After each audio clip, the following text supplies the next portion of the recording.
ബിസ്മില്ലാഹിർ റഹ്മാനിർ റഹീം.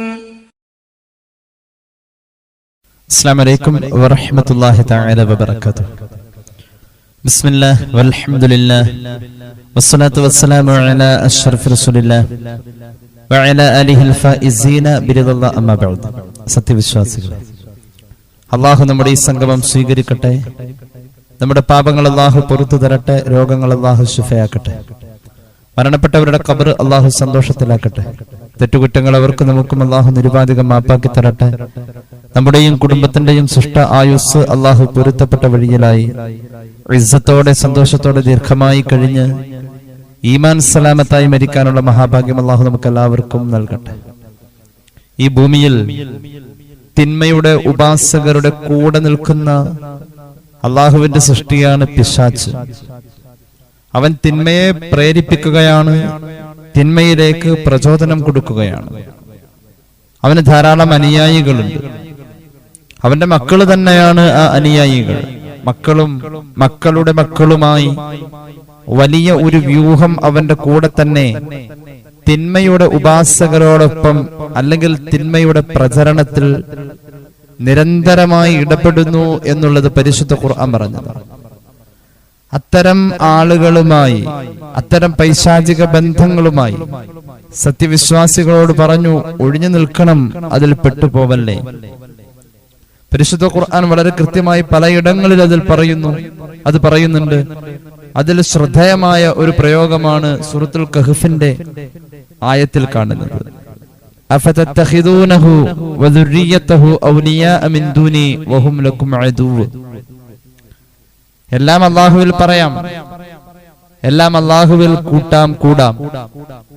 അല്ലാഹുവിനെ ഒഴിച്ചു നിർത്തിയിട്ട്, സത്യത്തെ മാറ്റി നിർത്തിയിട്ട്, നന്മയെ വേണ്ടെന്ന് വെച്ചിട്ട് പിശാചിന്റെ പിന്നാലെ പോകുന്ന ആളുകളുണ്ട്. നിങ്ങൾ അങ്ങനെ പിശാചിന്റെ പിന്നാലെ പോവുകയാണോ? വദുർരിയതഹു, പിശാചിന്റെ സന്താന പരമ്പരകളുടെ പിന്നാലെയും പോവുകയാണോ? അവർ നിങ്ങൾക്ക് വ്യക്തമായ ശത്രുവാണെന്ന് പരിശുദ്ധ ഖുർആൻ. അപ്പൊ പിശാചിനൊരു സന്താന പരമ്പര ഉണ്ടെന്ന് ഖുർആൻ വളരെ കൃത്യമായി തന്നെ പറയാണ്. സന്താനങ്ങളും അവരുടെ സന്താനങ്ങളും, ദുർരിയത്ത് എന്നതിന് പറയാം, മക്കളും മക്കളുടെ മക്കളും. ഈ ആയത്തിന്റെ വ്യാഖ്യാനം മഹാന്മാരായ മുഫസ്സിരിങ്ങൾ ധാരാളം ചർച്ച ചെയ്യുന്നുണ്ട്. മഹാനായ ഇമാം ഖുർത്തുബിയും സാവിയും ഒക്കെ ഇതേക്കുറിച്ച് പറയുന്ന ചില ഉദ്ധരണികൾ സാന്ദർഭികമായി പറയുകയാണ്. അള്ളാഹുവിന്റെ ഹബീബ് സല്ലല്ലാഹു അലൈഹി വസല്ലം തങ്ങളുടെ ഹദീസിന്റെ പശ്ചാത്തലത്തിൽ മഹാന്മാരായ മുഫസ്സിരീങ്ങൾക്ക് ഇബ്ലീസിന്റെ സന്താനങ്ങളെ കുറിച്ച് ധാരാളം പറയാനുണ്ട്. അതേക്കുറിച്ചൊരു കേവല ബോധമുണ്ടാവില്ല എന്നുള്ളതാണ്. അള്ളാഹു നമ്മുടെ അറിവിൽ ബർക്കത്ത് നൽകട്ടെ. അമൽ ചെയ്യാനുള്ള ഭാഗ്യം അള്ളാഹു നമുക്ക് എല്ലാവർക്കും നൽകട്ടെ. ഇമാം ഖുർത്തുബി പറയുന്നത്, ഇബ്ലീസിന് നേർക്ക് നേർ മക്കൾ ഉണ്ടോ ഇല്ലയോ എന്ന വിഷയത്തിൽ മഹാന്മാരായ ഖുർആൻ വ്യാഖ്യാതാക്കളിൽ സ്വഹാബത്തിൽ നിന്നും പഠിച്ചതനുസരിച്ച് വ്യത്യസ്ത അഭിപ്രായങ്ങൾ ഉണ്ട് എന്നുള്ളതാണ്. ഇബ്ലീസിന് നേർക്ക് നേർ മക്കൾ ഉണ്ട് എന്നുള്ള വിഷയത്തിൽ ഉണ്ടെന്നുമില്ല എന്നും അത് വേറെ വഴിയിലൂടെയാണെന്നും ഒക്കെ അഭിപ്രായങ്ങളുണ്ട്.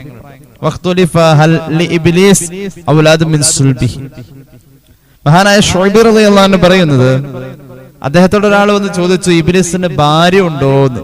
അപ്പൊ മഹാനവറുകൾ തമാശ രൂപേണ അതിന് കൊടുത്ത മറുപടി, ഉണ്ട്, ഒരു നല്ലൊരു കല്യാണമായിരുന്നു ഇബ്ലീസ് കഴിച്ചിരുന്നത് എന്ന. ഇന്നദാലിക അർസുൻ ലമശ്ഹദുഹു, ആ കല്യാണത്തിന് എനിക്ക് പോവാൻ പറ്റിയില്ല, കൂടാൻ പറ്റിയില്ല എന്ന് തമാശ രൂപേണ ആ ചോദ്യകർത്താവിനോട് മറുപടി പറഞ്ഞു. അപ്പൊ ഭാര്യ ഉണ്ടോന്ന് ചോദിച്ചാൽ ഉണ്ട് എന്ന ഒരു രീതിയിലേക്ക് മഹാനവറുകളുടെ മറുപടി, ഇമാം ശുഐബിയുടെ മറുപടി പോയതായി ഇമാം ഖുർത്തുബി രേഖപ്പെടുത്തുകയാണ്. എന്നിട്ട് മഹാനായ ഇമാം ശുഐബി റളിയല്ലാഹു അൻഹു ഇബ്ലീസിന് ഭാര്യ ഉണ്ടോ എന്ന് ചോദിച്ച ആളോട് ഇബ്ലീസിന്റെ മക്കളെയും മക്കളുടെ മക്കളെയും കുറിച്ച് ഖുർആൻ പറഞ്ഞ സൂറത്തുൽ കഹ്ഫിന്റെ ആയത്ത് ഓതി, അഫതത്തഖിദൂനഹു വദുർരിയതഹു ഔലിയാ മിൻ ദൂനി.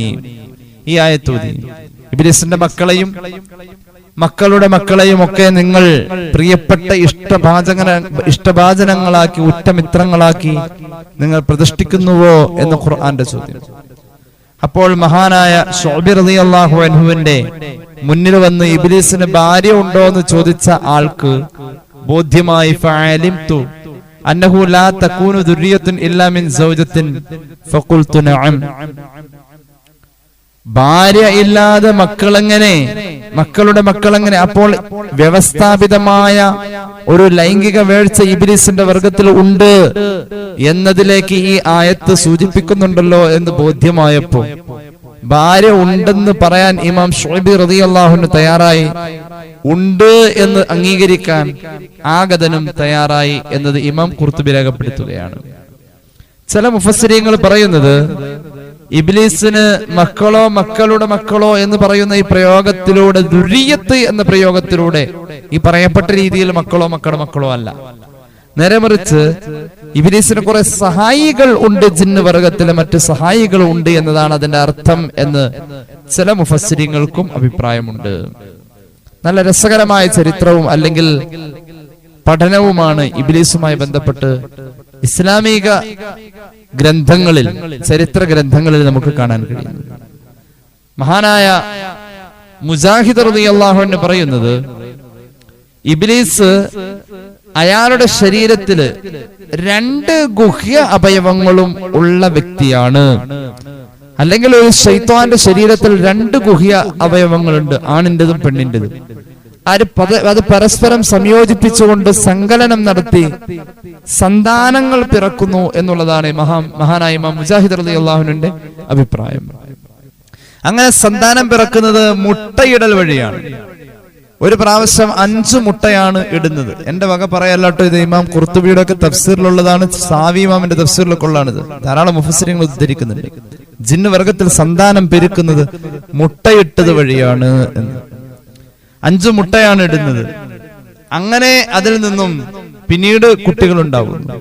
ചില മുഫസ്സിരീങ്ങൾക്ക് അഭിപ്രായമുണ്ട്, 2 തുടയിൽ ഒന്ന് ആൺതുടയും മറ്റത് പെൺതുടയുമാണ്. അങ്ങനെയാണ് അത് തമ്മിൽ സംഗമിച്ചുകൊണ്ട് സങ്കലനം നടന്നുകൊണ്ട് സന്താനലബ്ധി എന്നത് മറ്റു മുഫസ്സിരീങ്ങളുടെ അഭിപ്രായമാണ്. അങ്ങനെ ഇബ്ലീസ് മുട്ട ഇടുക വഴി, അല്ലെങ്കിൽ ജിന്നവർഗങ്ങൾ മുട്ടയിടുക വഴി സന്താനങ്ങളെ ഉൽപ്പാദിപ്പിക്കുന്നു. പ്രസവം വഴിയല്ല, മുട്ടയിടൽ വഴി, മുട്ട വഴി. അങ്ങനെയാണ് ചില മിക്കവാറും മുഫസ്സിരീങ്ങളുടെ അഭിപ്രായം. അല്ലെങ്കിലും ജിന്നുകളുമായി ചേർന്ന് നിൽക്കുന്ന ജീവികൾ ചിലതുണ്ട്. ഉദാഹരണം പാമ്പ്, സർപ്പം എന്നൊക്കെ പറയാറുണ്ട്. അതൊക്കെ മിക്കവാറും കുട്ടികൾക്ക് ജനനം കൊടുക്കുന്നത് പ്രസവത്തെക്കാൾ കൂടുതൽ പാമ്പ് വർഗത്തിൽ കാണപ്പെടുന്നത് മുട്ട വിരിഞ്ഞുകൊണ്ടാണ്. പ്രസവം എന്ന് പറയുന്നത് തന്നെ ശരീരത്തിന്റെ അകത്ത് മുട്ട വിരിഞ്ഞാണ് കുഞ്ഞായി പുറത്തു വരുന്നത്. മുട്ട വിരിയുക എന്ന സംവിധാനം ശരീരത്തിന്റെ അകത്ത് വെച്ചുകൊണ്ട് തന്നെ ആ രീതിയിൽ പാമ്പ് പോലെയുള്ള ജീവികളുടെയും സന്താന വർധനവ്, സന്താന ഉൽപാദനം മുട്ട വഴി എന്നത് ലോകത്തെല്ലാവർക്കും അറിയാവുന്ന കാര്യം. അപ്പൊ അത്തരം ജീവികളോട് ചേർന്ന് നിൽക്കുന്ന ഒരു അഭേദ്യ ബന്ധം ജിന്നുകൾക്കുണ്ട്. അതുകൊണ്ട് ജിന്നുകളുടെ സന്താന ഉൽപാദനം മുട്ടകൾ വഴി എന്ന മുഫസ്സിരീങ്ങളുടെ അഭിപ്രായം കൂടുതൽ ഉപോത്ബലകമായി കൊണ്ടിരിക്കുകയാണ്. അങ്ങനെ വരാണെങ്കിൽ 70 ശൈത്വാനാണ് പിറക്കുന്നത്. 70 ആൺ ശൈത്വാൻ, ഒരു പെൺ ശൈത്വാൻ, അങ്ങനെയാണ് ഉണ്ടാകുന്നത് എന്ന് പറയുന്നത്. ഏതായാലും ഇബ്ലീസിന് സന്താനങ്ങളുണ്ട് എന്നുള്ളത് ഖുർആൻ കൊണ്ട് സ്ഥിരപ്പെട്ട കാര്യമാണ്. ദുരിയത്ത് എന്ന പ്രയോഗമുണ്ട് സൂറത്തുൽ കഹ്ഫിന്റെ 50-ാമത്തെ ആയത്തിൽ. മറ്റു പലയിടങ്ങളിലും ഇത്തരം സൂചനകളുണ്ട്. ഇബ്ലീസിന്റെ സന്താനങ്ങൾ മനുഷ്യനെ വഴിപിഴപ്പിക്കാൻ വേണ്ടിയിട്ടുള്ളതാണ്. ഇബ്ലീസിന്റെ വഴിക്ക് പോവാതെ ഇബ്ലീസിന്റെ പൂർവ്വകാലത്തെ നല്ല ജീവിതത്തെ അനുധാവനം ചെയ്യുന്ന സ്വാലിഹീങ്ങളായ ജിന്നുകളും ഭൂമിയിലുണ്ട്. ഇബ്ലീസിന്റെ വഴിപിഴച്ച ഈ അവസ്ഥയിൽ ഇബ്ലീസിനെ അനുധാവനം ചെയ്യുന്ന മോശമായ ജിന്നുകൾ അഥവാ ശൈത്വാൻ എന്ന് പറയപ്പെടുന്ന വർഗവും ഈ ഭൂമിയിലുണ്ട്. അള്ളാഹു നല്ലവരുടെ കൂടെ കൂടാൻ തൗഫീഖ് നൽകട്ടെ. ഏതായാലും ഇബ്ലീസ് എന്ന അവരുടെ പിതാവിന്റെ മുന്നിൽ ഏറ്റവും ബഹുമാനവും സ്ഥാനവും ഉള്ളത്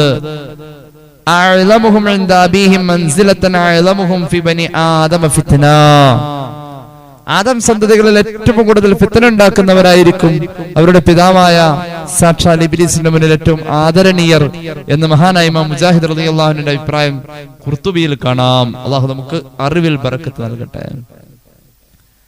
മഹാന്മാരായ മുഫസ്സിരീങ്ങൾക്കും മുഹദ്ദിഥീങ്ങൾക്കൊക്കെ ഈ വിഷയത്തിൽ വലിയ ഗവേഷണം ഉണ്ട്. ഞാനിത് സംബന്ധമായിട്ട് ഗൂഗിളിൽ ധാരാളം കണ്ടെത്തലുകൾ ജിന്നുകളുമായി ബന്ധപ്പെട്ട് കാണാനും വായിക്കാനും ഒക്കെ ഇടയായിട്ടുണ്ട്. ഒരു സ്വാലിഹായ ജിന്നിനെ വരുത്തിയിട്ട് ആ ജിന്നുമായി സംവദിക്കുന്ന പല ആധുനിക പണ്ഡിതരുടെയും ഗവേഷകരുടെയും അനുഭവങ്ങൾ പങ്കുവെക്കുന്ന സാക്ഷാൽ ഗൂഗിളിലെ എത്രയോ ഉദ്ധരണികൾ കാണാം. സ്വാലിഹായ ജിന്നിനെ വരുത്തിയിട്ട് ബർമുഡ ട്രയാങ്കിൾ പോലെയുള്ള അപകടകരമായ കടൽ സഞ്ചാര പാതകൾ അല്ലെങ്കിൽ അത്തരത്തിലുള്ളതായ ഏറ്റവും അപകടം നിറഞ്ഞ മനുഷ്യന് കീഴടക്കാൻ കഴിയാത്ത പ്രദേശങ്ങൾ ജിന്ന് കൈയടക്കി വെച്ചതാണെന്ന് തന്നെ ഗൂഗിൾ സെർച്ച് ചെയ്താൽ അതിന്റെ ഹിസ്റ്ററി അടക്കം നമുക്ക് കാണാൻ കഴിയും. സമയമില്ലാത്തതുകൊണ്ട് ഞാൻ ആ ഭാഗത്തേക്ക് കടന്നു വരുന്നില്ല. മുമ്പ് പലപ്പോഴും ഇത് പറഞ്ഞു പോയിട്ടുണ്ട്, അതുകൊണ്ട് ഞാൻ കൂടുതൽ വിശദീകരിക്കുന്നില്ല. മഹാനായ ഇമാം മുജാഹിദ് റളിയല്ലാഹു അൻഹു ഇബ്ലീസിന്റെ ചില പ്രശസ്ത മക്കളെ, പ്രധാന മക്കളെ കൃത്യമായി തന്നെ നമ്മുടെ മുന്നിൽ പറയുന്നുണ്ട്. മിൻ ദുരിയത്തി ഇബ്ലീസ്, ഒന്നാമത്തെ ആള് ലാഖിസ് എന്നാണ്. ഒന്നാമത്തെ ആള് ഒരു മകന്റെ പേരാണ്, അല്ലെങ്കിൽ ഒരു കുട്ടിയുടെ പേരാണ്. ഇബ്ലീസിന്റെ ഒരു സന്താനത്തിന്റെ പേരാണ് ലാഖിസ്. വേറൊരാളുടെ പേരാണ് വലഹാൻ. ഇവരുടെ പ്രത്യേകത വഹുമാ സ്വാഹിബാത്ത് ത്വഹാറ വസ്സലാ. ഇവര് നേതൃത്വം നൽകുന്നത് ത്വഹാറത്തിൽ വസ്വാസ് ഉണ്ടാക്കുക, ശുദ്ധീകരണത്തിൽ വസ്വാസ്. ചില ആളുകൾ ഒതുകൊടുത്ത് എത്ര എടുത്താലും അങ്ങോട്ട് തൃപ്തിയാവില്ല. തുണി കഴുകിയാൽ ചില സ്ത്രീകൾക്ക് എത്ര കഴുകിയാലും തൃപ്തിയാവില്ല. ചില ആളുകൾക്ക് മൂത്രമൊഴിച്ച് കഴുകാൻ പോയാൽ എത്ര കഴുകിയാലും തൃപ്തിയാവില്ല. അങ്ങനെ തൃപ്തിയാവാത്ത വിധം ശുദ്ധീകരണത്തിൽ ഇടപെട്ട് വസ്വാസാക്കി ആളെ നാശാക്കി കളയാം. അതുപോലെ തന്നെ നിസ്കാരത്തിൽ വസ്വാസം ഉണ്ടാക്കുക. ഇതിന്റെ ലീഡർഷിപ്പ് ഉള്ളത് ലാഖിസിനും വലഹാനിനുമാണ്. അല്ലദാനി യുവസ്വിസാനി ഫിഹിമ. പിന്നെ വേറൊരു കാര്യം കൂടിയുണ്ട്. ഈ വലഹാൻ എന്ന് പറയുന്നവന് പ്രത്യേകമായി വേറെ ചില ഡ്യൂട്ടികളുണ്ട്. അതിൽപ്പെട്ടതാണ് കുട്ടികളെ റാഞ്ച. സന്ധ്യ നേരത്ത് കുട്ടികൾ പുറത്തിറങ്ങുമ്പോൾ കുട്ടികളെ റാഞ്ച. ഇതൊക്കെ തഫ്സീറിന്റെ ഗ്രന്ഥങ്ങളിലുള്ളതാണ്. അങ്ങനെ ചില പ്രശ്നങ്ങളുണ്ട്. അതിന്റെ പേരിൽ കുട്ടികൾക്ക് ചില രോഗങ്ങൾ ഉണ്ടാവും. ഡോക്ടർ നോക്കിയാൽ അത് കാണൂല. കുട്ടികൾക്ക് തന്നെയല്ല, അല്ലാത്തവർക്കും ഉണ്ടാവാറുണ്ട്. ഉമർ ഇബ്നുൽ ഖത്താബ് റളിയല്ലാഹു അൻഹു കാലഘട്ടത്തിൽ ഒരു മനുഷ്യനെ ജിന്ന് റാഞ്ചി കൊണ്ടുപോയി. എന്നിട്ടോ അയാൾക്ക് നിലവിൽ ഭാര്യയുണ്ട്. ആ ഭാര്യ ഈ ഭർത്താവിന്റെ അസാന്നിധ്യത്തിൽ കാലങ്ങളോളം കാത്തിരുന്ന് അവസാനം ആ ഭാര്യ ഇസ്ലാമിക വിവാഹമോചനത്തിന്റെ ഒരു മാർഗമായ ഫസ്ഖ് വഴി വിവാഹമോചനം നടത്തുകയും മറ്റൊരാൾക്ക് വിവാഹിതയാവുകയും ചെയ്തു. അങ്ങനെ രണ്ടാം ഭർത്താവിന്റെ കൂടെ കുറെ കാലം കഴിഞ്ഞ ശേഷം ആദ്യ ഭർത്താവ് തിരിച്ച് നാട്ടിലെത്തുകയാണ്. ആദ്യ ഭർത്താവ് നാട്ടിലെത്തിയപ്പോൾ അയാളോട് ജനങ്ങൾ ചോദിച്ചു, എന്താ നീ എവിടെയായിരുന്നു? ഇപ്പൊ പറഞ്ഞു, എന്നെ ഒരു രാത്രി സമയത്ത് ജിന്ന് റാഞ്ചിയതാ.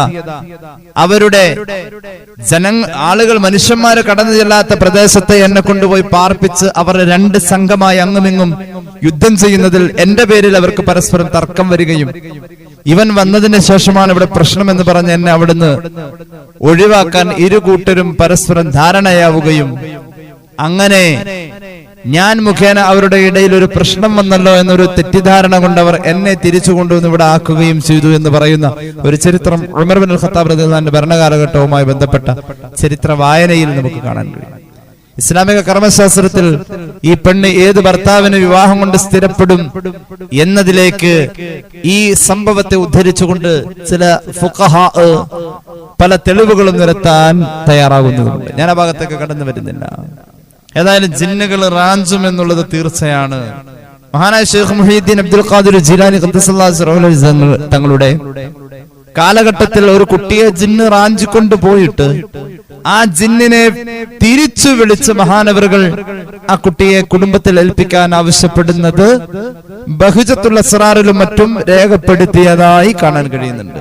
ജിന്നൊരു പൈതലെ കൊണ്ടുപോയി വിട്ടാരെ, ജിന്നിനെ വിളിപ്പിച്ചതിനെ കൊടുത്തോവർ. വൈദ്യശേഖന്റെ ചരിത്രകൃതിയായ മഹാനവറുകളുടെ ചരിത്രം പറയുന്ന കൃതിയായ ഖാദി മുഹമ്മദിന്റെ മുഹീദ്ദീൻ മാലയിൽ ആ സംഭവം വളരെ ഹ്രസ്വമായ ഭാഷയിൽ അവതരിപ്പിക്കുന്നതും നമുക്ക് കാണാൻ കഴിയും. അപ്പൊ ഇബ്ലീസിന്റെ രണ്ട് മക്കൾ, ഒന്ന് ലാഖിസ്, മറ്റേയാള് വലഹാൻ. അവരുടെ രണ്ടുപേരുടെയും ജോലി പറഞ്ഞു നിസ്കാരത്തിലും ത്വഹാറത്തിലും ഒക്കെ വസ്വാസ് ഉണ്ടാക്കുക, രോഗങ്ങൾ ഉണ്ടാക്കുക. പിന്നെ മൂന്നാമത്തെ കുട്ടിയാണ് സലൻബൂർ. അയാളുടെ പ്രത്യേകത സാഹിബുൽ അസ്വാഖി. അയാള് മാർക്കറ്റിലാണ് ഉണ്ടാവുക, അങ്ങാടിയിലുണ്ടാവുക. അവിടെ എന്താ മൂപ്പരുടെ പണി? യുസയ്യിനുൽ ലഗ്വ വൽ ഹൽഫ അൽ കാദിബ വമദ്ഹസ് സൽഈ. അയാൾ അവിടെ പാഴ്വർത്തമാനങ്ങൾ, വൃത്തികേടുകൾ പറയാൻ അങ്ങാടിയിൽ ജനങ്ങൾക്ക് പ്രേരണ കൊടുക്കാണ്. അയാളുടെ പേരാണ് സലൻപൂർ.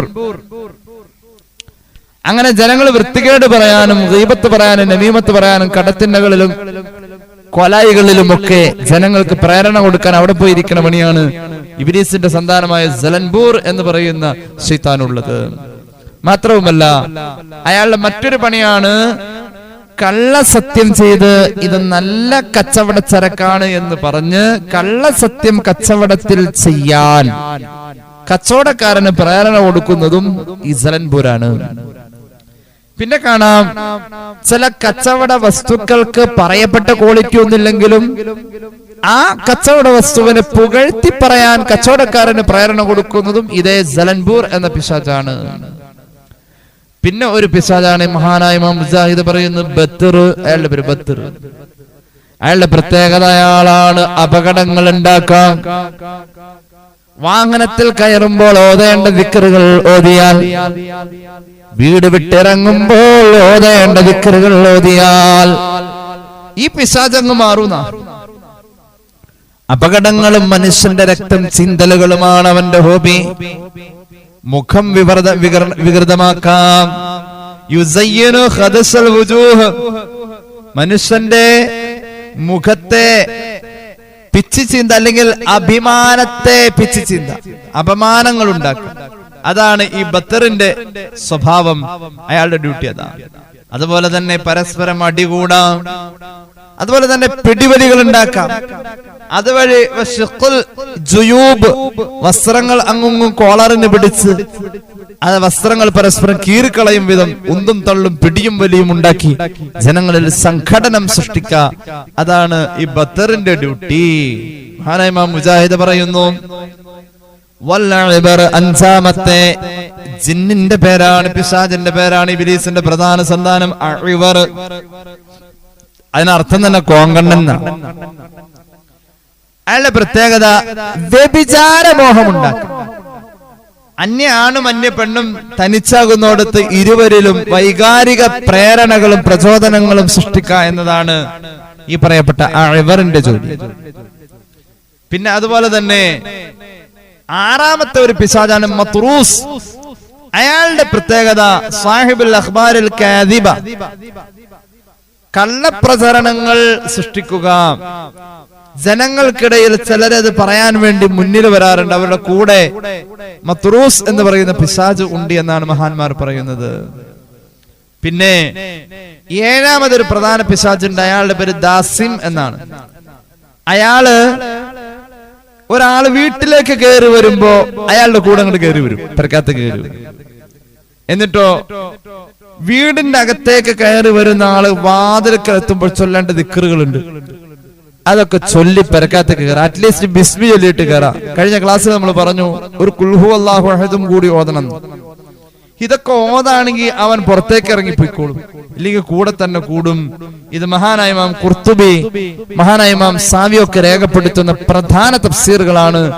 സൂറത്തുൽ കഹ്ഫിന്റെയും മറ്റും വ്യാഖ്യാനത്തിലൊക്കെ നമുക്കിത് കാണാൻ കഴിയും. എന്റെ വക ഒന്നും പറഞ്ഞതല്ല. അള്ളാഹു നമുക്ക് തൗഫീഖ് നൽകട്ടെ. നമ്മുടെ ജീവിത തുറകളിൽ ഇവൻ ഇങ്ങനെ കടന്നു വരും, രോഗങ്ങൾ ഉണ്ടാക്കാൻ, പ്രശ്നങ്ങൾ ഉണ്ടാക്കാൻ. നിസ്കാരത്തിൽ ഇവൻ കടന്നു വരും. ഒരു ദിവസം നമ്മളത് തന്നെ പറഞ്ഞത് നിസ്കാരത്തിൽ പിശാച് കടന്നു വന്ന വിശ്വാസം ഉണ്ടാക്കും. അത് വാങ്കൊളിക്കുമ്പോ വാങ്കൊളിക്കുമ്പോ ഓടിപ്പോകും. പിശാച് ഓടുന്നത് നായ കാണും. ചില സ്ഥലങ്ങളിലൊക്കെ വാങ്കുവിളി തുടങ്ങുമ്പോ നായ ഓടിയിടലും തുടങ്ങും. വാങ്കുവിളിക്കുന്ന നേരത്തെ പിശാച് ഓടുമെന്ന് പുണ്യ നബി സല്ലല്ലാഹു അലൈഹി വസല്ലം സ്വഹീഹുൽ ബുഖാരി സ്വഹീഹു മുസ്ലിം ആ ഹദീസ് രേഖപ്പെടുത്തിയിട്ടുണ്ട്. ഇദാ നൂദിയ ബിസ്സലാത്തി അദ്ബറ ശൈത്വാൻ, വാങ്കുവിളി പള്ളിയിൽ നിന്ന് വാങ്കുവിളി കേൾക്കുമ്പോൾ പിശാച് ഓടും, പിന്തിരിഞ്ഞോടും. പിശാച് ഓടുന്നത് നായ കാണുന്നുണ്ടെന്ന് ഖാല റസൂലുള്ളാഹി സ്വല്ലല്ലാഹു അലൈഹി വസല്ലം. നായ ഓരിയിടുന്നത് നിങ്ങൾ കേട്ട് കഴിഞ്ഞാൽ അല്ലാഹുവോട് കാവൽ തേടേണ്ടതാണ്. അതിനുള്ള സമയമാണ്. കാരണം നായ ഓരിയിടുന്നത് പിശാചിനെ കണ്ടുകൊണ്ടാണെന്ന് പുണ്യ നബി സല്ലല്ലാഹു അലൈഹി വസല്ലം. വാങ്കുവിളിക്കുന്ന നേരത്തെ ചില നാട്ടിലൊക്കെ ചില പള്ളിക്കാട്ടിലൊക്കെ നായ കിടക്കണ്ടെങ്കിൽ വാങ്ങിന്റെ ഒപ്പം ഓരിയിടും. അങ്ങനെ നിസ്കാരത്തിന്റെ സമയമാവും വീണ്ടും വരും. ഈ രീതിയിലുള്ള ഹദീസുകൾ കാണാം. നമ്മുടെ ജീവിതത്തിൽ പിശാചിന്റെ സാന്നിധ്യത്തിന് സാധ്യതയുള്ള ടൈമാണ് ഈ പറഞ്ഞതൊക്കെ. പിന്നെ കാണാം അള്ളാഹുവിന്റെ ഹബീബ് സല്ലല്ലാഹു അലൈഹി വസല്ലം തങ്ങളുടെ നിസ്കാരത്തിൽ പോലും ഇവൻ പിശാച് വഴിപിഴപ്പിക്കാൻ നിസ്കാരത്തെ ഇടങ്ങേറാക്കാൻ വേണ്ടിയിട്ട് ചെന്നിട്ടുണ്ട്. നമ്മൾ മുമ്പ് പറഞ്ഞാൽ ഞാൻ ആവർത്തിക്കുന്നില്ല. ഇഫ്രീത്ത് എന്ന അവന്റെ പേര്. ഇമാം ബുഖാരി അവിടുത്തെ സ്വഹീഹുൽ ഹദീസിൽ രേഖപ്പെടുത്തുന്നുണ്ട്, ഹബീബായ നബി തങ്ങൾ നിസ്കാരം കഴിഞ്ഞിട്ട് അവന് തൊടാൻ കഴിഞ്ഞില്ല. നിസ്കാരം കഴിഞ്ഞപ്പോഴേക്കും അവന്റെ ശക്തിയൊക്കെ പോയി വിറങ്ങലിച്ച് അവിടെ കുടുങ്ങിപ്പോയി. അവനെ പിടിച്ച് കെട്ടിയിടാൻ തീരുമാനിച്ചു. അപ്പോഴോർത്തു സുലൈമാൻ നബി അലൈഹി സ്വലാത്തു വസ്സലാം ദുആ ചെയ്തിട്ടുണ്ടായിരുന്നു, പടച്ചോനെ എനിക്ക് നീ തന്നിട്ടുള്ളതായ അധികാരത്തെ മറ്റൊരാളിലും കൊടുക്കല്ലേ എന്ന്. റബ്ബി ഗഫിർ ലി വഹബ് ലി മുൽക്കൻ ലാ യൻബഗി ലി അഹദിൻ മിൻ ബഅദി. അതുല്യമായ ഒരു അധികാരം എനിക്ക് വേണം, അത് ജിന്നുകളുടെ ഇടയിലാണ്. ആ ദുആ മറികടക്കാനൊക്കെ യോഗ്യത മുഹമ്മദ് നബിക്കുണ്ട് സല്ലല്ലാഹു അലൈഹി വസല്ലം. എന്നാൽ സുലൈമാൻ നബിയോടുള്ളതായ സ്നേഹം കൊണ്ട് ഇഫ്രീത്തിനെ കെട്ടിയിടാൻ നോക്കിയത് പറഞ്ഞയച്ചു എന്ന് ഖാല റസൂലുള്ളാഹി സ്വല്ലല്ലാഹു അലൈഹി വസല്ലം. അന്യ ആണും അന്യ പെണ്ണും തനിച്ചാകുന്നിടത്ത് വ്യഭിചാരമോഹം കൊടുക്കുക പിശാച് ഇടപെടുന്ന രംഗമാണ്. പിന്നെ കാണാം നമ്മുടെ ജീവിതത്തിൽ പിശാച് ഇടപെടാൻ സാധ്യതയുള്ളത്. എപ്പോഴും കൂടെയുണ്ടവൻ, എപ്പോഴും കൂടെ ഉണ്ട്. എപ്പ വേണമെങ്കിലും നമ്മെ വഴിപിഴപ്പിക്കാൻ കഴിയും. സ്വഹീഹ് മുസ്ലിം അൻ അബ്ദില്ലാഹി ഇബ്നു മസ്ഊദ് റളിയല്ലാഹു അൻഹു ഖാല റസൂലുള്ളാഹി മാ മിൻകും മിൻ അഹദിൻ ഇല്ലാ വഖദ് വക്കില ബിഹി ഖരീനുഹു മിനൽ ജിന്ന. നിങ്ങളിൽപ്പെട്ട ഓരോരുത്തർക്കും അവന്റെ കൂട്ടുകാരനായി കൂടെ നടക്കാൻ ഒരു പിശാചിനെ അല്ലെങ്കിൽ ജിന്നിനെ അല്ലാഹു ഏൽപ്പിച്ചിട്ടുണ്ടെന്ന് ഖാല റസൂലുള്ളാഹി. അപ്പൊ സ്വഹാബികൾ ചോദിച്ചു, നബിയേ വഇയ്യാക യാ റസൂലല്ലാഹ്, അങ്ങും അങ്ങനെയോ? അവിടെ നിന്ന് പറഞ്ഞു, വയ്യായ ഞാനും ഒഴിവല്ല, എന്റെ കൂടെ നടക്കുന്ന ജിന്നുണ്ടല്ലോ അവൻ ഇപ്പൊ എന്നെ സഹായിച്ചു കൊണ്ടിരിക്കാ. കാരണം ഞാൻ അവനെ മുസ്ലിമാക്കി, ഞാൻ അവനെ അങ്ങോട്ട് നന്നാക്കി. ഫലായ ഉമുറുനി ഇല്ലാ ബി ഖൈർ, ഖൈറല്ലാത്തൊന്നും അവൻ എന്നോട് പറയാറില്ല. അപ്പൊ അവിടെ നമ്മുടെ കൂടെ നടക്കുന്ന ജിന്നിനെ നമ്മൾ നന്നാക്കണം. മഹാന്മാരായ ഔലിയാക്കൾ അമ്പിയാക്കളൊക്കെ അങ്ങനെ സ്വഹീഹ് മുസ്ലിം ആ ഹദീസ് രേഖപ്പെടുത്തുന്നതായി കാണാം. നമ്മുടെയൊക്കെ ജീവിതത്തിൽ പലയിടങ്ങളിൽ ജിന്നിങ്ങനെ കേട്ടിട്ടുണ്ട്. ഉണ്ടോന്നാ? ജിന്നിനെ നിഷേധിച്ചാൽ ഇസ്ലാമിൽ അവൻ പുറത്തു പോകുന്ന ഇബ്നു തൈമിയ്യയുടെ ശിഷ്യൻ ഇബ്നു ഖയ്യിം ഇബ്നു കസീറൊക്കെ പറയുന്നു, ജിന്നിനെ നിഷേധിച്ചു കഴിഞ്ഞാൽ അവൻ ഇസ്ലാമിൽ നിന്ന് പുറത്തു പോകുന്നു. അത് ഖുർആൻ കൊണ്ട് സ്ഥിരപ്പെട്ടതാ ജിന്ന്. 114 അധ്യായങ്ങളിൽ ഒരു അധ്യായത്തിന്റെ പേര് സൂറത്തുൽ ജിന്ന് എന്നാ. ഖുർആന്റെ ഇപ്പുറത്തെ ചട്ട അവസാനിച്ചു പോകുന്നത് ഖുൽ അഊദു ബിറബ്ബിൻ നാസ് മലിക്കിൻ നാസ് ഇലാഹിൻ നാസ് മിൻ ശർരിൽ വസ്വാസിൽ ഖന്നാസ് അല്ലദീ യുവസ്വിസു ഫീ സുദൂരിൻ നാസ് മിനൽ ജിന്നതി വൻ നാസ്. ജിന്നുകളെ പറ്റി പറഞ്ഞിട്ടാ ഖുർആൻ കൊണ്ട് സ്ഥിരപ്പെട്ട കാര്യം ജിന്ന് ഉണ്ട് എന്നത്. അതൊരാളെ ഇല്ലാന്നങ്ങ് നിഷേധിച്ചാൽ അവൻ ഇസ്ലാമിൽ നിന്ന് പുറത്തു പോകുമെന്ന് പറയുന്നിടത്ത മഹാന്മാരായ ഇമാമിങ്ങളുള്ളത്. അതന്നെയാണ് അതിന്റെ യാഥാർത്ഥ്യം. ഏതായാലും അവരുണ്ട്. അവരുടെ ചില രൂപങ്ങളും കോലങ്ങളും ഒക്കെ പ്രധാനമായും പ്രത്യക്ഷമാവാൻ സാധ്യതയുള്ള രംഗങ്ങളൊക്കെ റസൂലുള്ളാഹി പറഞ്ഞിട്ടുണ്ട് സല്ലല്ലാഹു അലൈഹി വസല്ലം. عن أبي ثعلبة الخشنى رضي الله عنه قال رسول الله صلى الله عليه وسلم الجن ثلاثة أصناف. ഹബീബ് പറയുന്നു, ജിന്ന് 3 രൂപത്തിലാ പ്രധാനമായും വരുന്നത്. സിൻഫുൻ ഹയ്യാത്ത്, സിൻഫുൻ ലഹും അജ്നിഹത്തുൻ, സിൻഫുൻ ലഹും അജ്നിഹത്തുൻ യത്തീറൂന ഫിൽ ഹവാ. ഒന്നാമത്തെ വിഭാഗം ചിറകുള്ളത് അന്തരീക്ഷത്തിലൂടെ പറന്നു നടക്കുന്നവരാ. ഒന്നാമത്തെ വിഭാഗം. രണ്ടാമത് മറ്റൊരു വിഭാഗമുണ്ട്, വസിൻഫുൻ ഹയ്യാത്തും വക്കിലാബ്. പാമ്പിന്റെ രൂപത്തിലാ രണ്ടാമത്തെ വിഭാഗം. പാമ്പിന്റെ രൂപത്തില്, പിന്നെ നായയുടെ കോലത്തിൽ വരും. ഇതൊക്കെ ഉണ്ടോ ഉസ്താദേ? ഉണ്ടെന്നേ. ഇത് വിശ്വസിക്കണം. ഇത് ഹദീസ് ഓതിയിട്ടാ പറഞ്ഞത്. തുർമുദിയുടെ ജാമിയിലും ഈ ഹദീസ് ഇമാം ഖത്തീബ് തിബ്രിസി മിഷ്കാത്തിൽ രേഖപ്പെടുത്തുന്നുണ്ട്. നായയുടെ കോലത്തിൽ ജിന്നുകൾ വരാം, പിശാച് വരാം. പാമ്പിന്റെ കോലത്തിൽ വരുമെന്ന് ഖാല റസൂലുള്ളാഹി സ്വല്ലല്ലാഹു അലൈഹി വസല്ലം. പിന്നെ മൂന്നാമതൊരു വിഭാഗമുണ്ട്,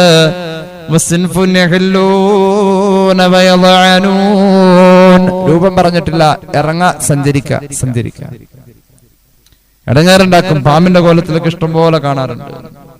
നായയുടെ കോലത്തിലുണ്ട്. കേട്ടോ, ഒരു ഹദീസ് കേട്ടോ, നായയുടെ കോലത്തിൽ ജിന്ന് വരുന്നത് ഇമാം മുസ്ലിം അവിടുത്തെ സ്വഹീഹിൽ ഉദ്ധരിക്കുന്ന ഹദീസാണ്.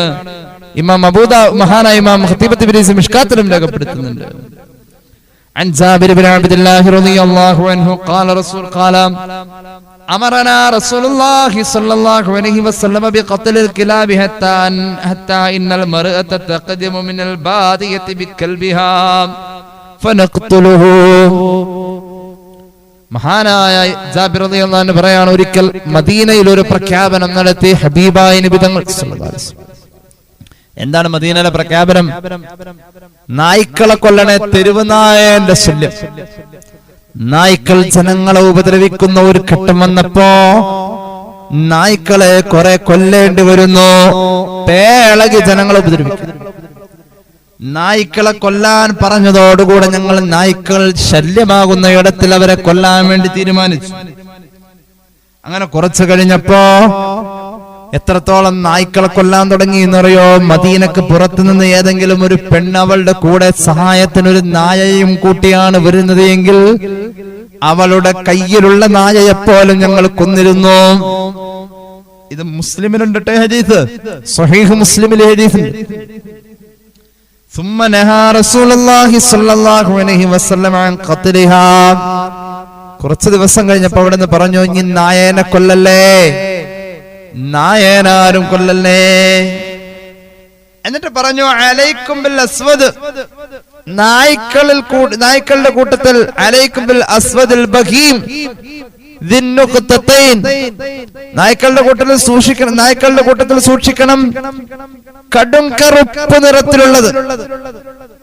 അതിന്റെ പുരികത്തിന്റെ അവിടെ വെളുത്ത പുള്ളിയുള്ള നായ്ക്കൾ എവിടെയെങ്കിലും ഉണ്ടെങ്കിൽ അതിനെ കൊല്ലാൻ നിൽക്കരുത് കേട്ടോ എന്ന് പുണ്യ നബി സല്ലല്ലാഹു അലൈഹി വസല്ലം. ഫൈനഹു ശൈത്താൻ, അത് ശൈത്താനാണെന്ന് മുഹമ്മദ് മുസ്തഫ സല്ലല്ലാഹു അലൈഹി വസല്ലം. അല്ലാഹു കാത്ത് രക്ഷിക്കട്ടെ. എല്ലാവർക്കും ഇതേക്കുറിച്ചൊരു ബോധം വേണം. മനുഷ്യന്മാര് ഇന്ന് പലതും ആലോചിച്ചു കൂട്ടുന്നോടത്ത് ജിന്നുണ്ടോ ഇല്ലേ, അങ്ങനൊക്കെ ഉണ്ടോ, ഈ സർപ്പം എന്നൊക്കെ പറയാറില്ലേ, അത് ഇതന്നെയാ, ഈ പാമ്പിന്റെ കോലത്തിൽ വരുന്നത്. അള്ളാഹു കാത്തുരക്ഷിക്കട്ടെ. ഹബീബായ നബി കരീം സല്ലല്ലാഹു അലൈഹി വസല്ലം തങ്ങൾ ഒരുപാട് കാര്യങ്ങൾ നമുക്ക് പറഞ്ഞു തന്നു. ചില രോഗങ്ങൾ വന്നുകൂടിയാൽ അങ്ങ് മാറുന്നില്ല, ശൈത്താനിയത്താണ്. ഖുർആൻ ശിഫാ അല്ലേ, ഖുർആൻ ശിഫാ അല്ലേ, നമുക്ക് ഉപയോഗിക്കാമല്ലോ. ഖുർആൻ ശിഫാ ആണ്, നമുക്ക് ഉപയോഗിക്കാം. നമ്മുടെ ജീവിതത്തിൽ ഖുർആന്റെ പാരായണം കൊണ്ടും ഖുർആൻ ഊതിയ വെള്ളം കൊണ്ടുമൊക്കെ രോഗങ്ങൾ മാറ്റിയെടുക്കാൻ കഴിയും. നമ്മൾ ആ വഴിക്ക് ആലോചിച്ചാൽ മതി. നമ്മൾ ആ വഴിക്ക് ആലോചിച്ചു കഴിഞ്ഞാൽ നമുക്ക് സാധിക്കും. അല്ലാഹു തൗഫീഖ് നൽകട്ടെ. പലപ്പോഴും ആളുകൾ ശ്രദ്ധിക്കാത്ത ചില രീതികളുണ്ടെന്ന പഴയ കാലത്ത് അതിന് വലിയ പ്രാധാന്യം ഉണ്ടായിരുന്നു. ഒന്ന് രണ്ട് കാര്യങ്ങൾ പറയാം. അല്ലാഹുവിന്റെ ഹബീബ് സല്ലല്ലാഹു അലൈഹി വസല്ലം പഠിപ്പിച്ചു, ഇദാ സമിഅതും സിയാഹദ്ദികാം, പൂവൻകോഴി കൂകുന്ന ശബ്ദം നിങ്ങൾ കേട്ടാൽ അല്ലാഹുവിനോട് നിങ്ങൾ അവന്റെ കാരുണ്യം ചോദിച്ച, ഔദാര്യം ചോദിച്ച, ഫൈനഹാ റഅത് മലക, പൂവൻകോഴി കൂവിയത് മലക്കിനെ കണ്ടിട്ടാണ്. ഫൈദാ സമിഅതും ലഹീഖൽ ഹിമാരി, കഴുത ഓരിയിടുന്നത് നിങ്ങൾ കേട്ടുകഴിഞ്ഞാൽ, ചില റിവായത്തിലുണ്ട് നായ ഓരിയിടുന്നത് നിങ്ങൾ കേട്ടുകഴിഞ്ഞാൽ, ഫതഅവദു ബില്ലാഹി മിനശ് ശൈത്വാനിർ റജീം, പിശാചിനെ തൊട്ട് അല്ലാഹുവിനോട് കാവൽ തേടിക്കോ. കാരണം ഫഇന്നഹാ, ഈ നായ ആയാലും കഴുതയായാലും അത് കണ്ടിട്ടുണ്ട്, ശൈത്താനെ കണ്ടിട്ടുണ്ട്. അല്ലാഹു കാത്ത് രക്ഷിക്കട്ടെ. മറ്റൊരു ഹദീസ് കേട്ടോ, ഇദസ്തജനഹൽ ലൈലു അൻ ജാബിർ ബിൻ അബ്ദുല്ലാഹി റളിയല്ലാഹു അൻഹു ഖാല റസൂലുള്ളാഹി സ്വഹീഹുൽ ബുഖാരി, ഈ ഹദീസ് രേഖപ്പെടുത്തുന്നുണ്ട്. ഇദസ്തജനഹൽ ലൈലു ഫകുഫു സിബിയാനകും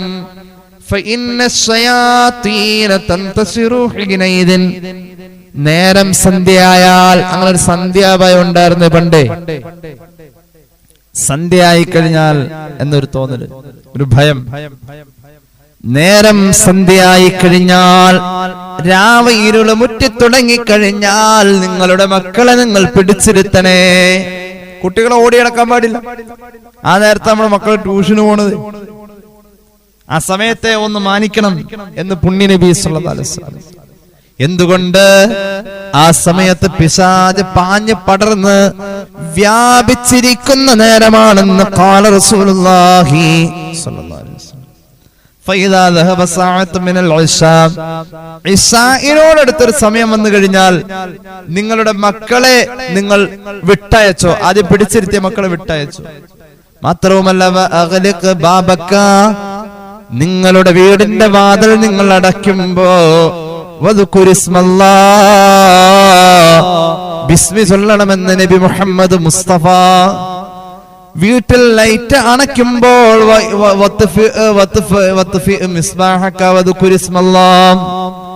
ലൈറ്റ് അണയ്ക്കുമ്പോൾ ബിസ്മി ചൊല്ലണം.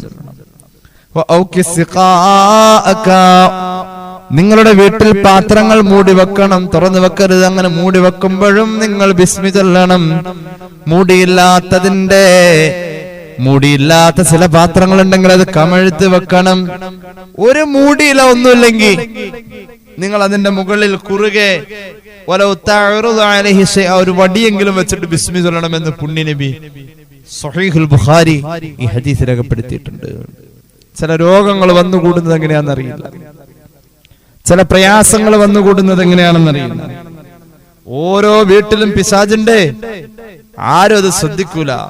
അള്ളാന്റെ ഹബീബ് പറഞ്ഞല്ലോ, മാ മിൻ അഹ്ലി ബൈത്ത്, ഫത്ഹുൽ ബാരിയിൽ ഹദീസുണ്ട്. അൻ യസീദ് ബിൻ ജാബിർ റളിയല്ലാഹു അൻഹു قال النبي صلى الله عليه وسلم ما من أهل بيت إلا وفي سقف بيتهم من الجن إذا بضع الغداء نزلوا فتغدوا معهم والعشاء كذلك. വീടിന് മച്ചും മേൽക്കൂരം വന്ന പിശാച് അവിടെ വന്നുകൂടി. അവനിങ്ങോട്ട് ഇറങ്ങി വന്നിട്ട് നമ്മുടെ പ്രാതൽ കഴിക്കുന്ന പ്രഭാതത്തിൽ ബ്രേക്ക്ഫാസ്റ്റിന്റെ കൂടെ അവൻ കൂടും. എന്നിട്ടോ അവൻ രാത്രിയിലും അങ്ങനെ തന്നെ കൂടും. ബിസ്മി ചൊല്ലിക്കഴിഞ്ഞാൽ അവൻ കരഞ്ഞുകൊണ്ട് ഞാൻ ഇന്ന് പട്ടിണിയാണല്ലോ എന്ന് പറഞ്ഞ് അവൻ ഒഴിഞ്ഞു പോകുമെന്ന് ഖാല റസൂലുള്ളാഹി സ്വല്ലല്ലാഹു അലൈഹി വസല്ലം. ഫത്ഹുൽ ബാരിയിലാണ് ഹദീസ്. സ്വഹീഹ് മുസ്ലിമിൽ ഒരു ഹദീസ് ഉണ്ട്.